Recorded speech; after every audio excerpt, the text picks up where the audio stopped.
Коли відбувався конкурс на заміщення посади очільника Державного бюро розслідувань, Єгор Фірсов, колишній народний депутат України, він представив документи, вони є в інтернеті, що ви не пройшли тесту на благонадійність. І за результатами ви себе показали, тест показав точніше, я буду коректним, як неблагонадійна особа із супервисоким ризиком.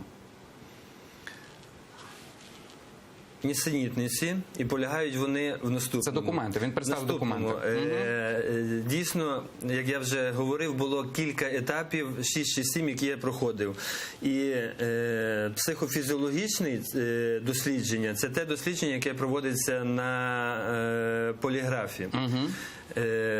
Я спілкувався з експертом, яка проводила поліграф, і до мене не було жодного зауваження.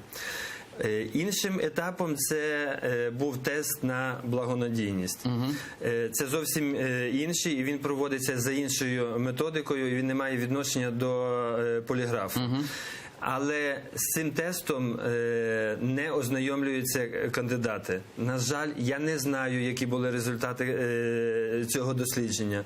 Більше того, доступ до цих результатів мають лише члени конкурсної комісії. Тому я не можу відповісти на питання, які результати саме цього дослідження. І я не можу відповісти, чи ті факти, які оприлюднив ця особа, яку ви назвали, чи вона відповідає дійсності.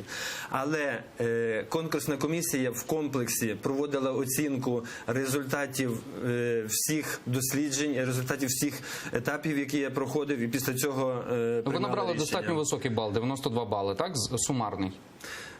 Це був перший етап, це етап на знання законодавства. Це один з найвищих результатів. Так, якщо я не помиляюся, це 5-й чи 7-й результат серед загальної кількості кандидатів.